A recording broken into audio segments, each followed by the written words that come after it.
एक लड़की जब सोकर उठती है तो अचानक उसे पता चलता है कि वह जानवरों की बातें सुन सकती है। इतना ही नहीं, जानवर उसे बताते हैं कि कोई उसे मारना चाहता है। शुरुआत में लड़की को लगता है कि शायद उसे वहम हो रहा है, लेकिन जब बार बार यह बात सुनाई देती है कि उसकी जान को खतरा है, तो वह तुरंत अपने पाले हुए छोटे गिलहरी के पास जाकर पूछती है कि आखिर माजरा क्या है। गिलहरी बिना कुछ बोले उसे एक पोस्टर देती है। लड़की उसे खोलकर देखती है तो पता चलता है कि वह 5 लाख का इनामी एक खूंखार हत्यारे का नोटिस है। इसके बाद गिलहरी उसे बताती है कि वह हत्यारा पिछले कुछ दिनों से उसके घर के नीचे घूम रहा है और शायद लड़की को ही निशाना बना चुका है, इसलिए उसे सावधान रहने को कहती है। यह सुनकर लड़की बुरी तरह डर जाती है और तुरंत अपने पुलिस अफसर भाई को फोन करती है, जो उसका सगा नहीं बल्कि रिश्ते में भाई है, और उसे बताती है कि एक कुख्यात हत्यारा जो सानफेंग उसे मारना चाहता है। लेकिन भाई, जो पहले से ही उसे पसंद नहीं करता, उसकी बातों पर भरोसा नहीं करता और सोचता है कि वह मजाक कर रही है, इसलिए फोन काट देता है। तभी लड़की देखती है कि उसके घर के दरवाजे का हैंडल घूमने लगता है। वह समझ जाती है कि कुछ गड़बड़ है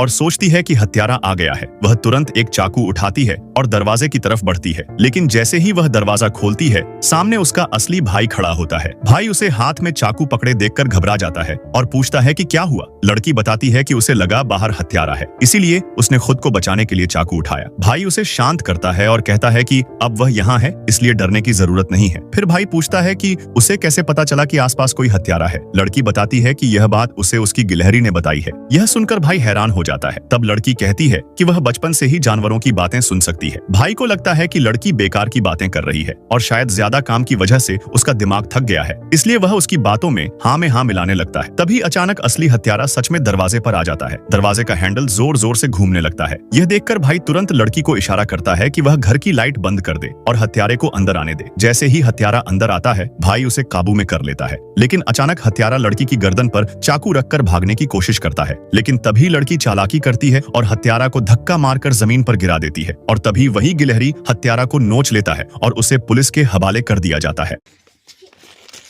इधर आ, तुम पिटाई खाएगा, तुम पिटाई खाएगा। अब तुम पिटाई खाएगा, तुम पिटाई खाएगा, पिटाई खाएगा।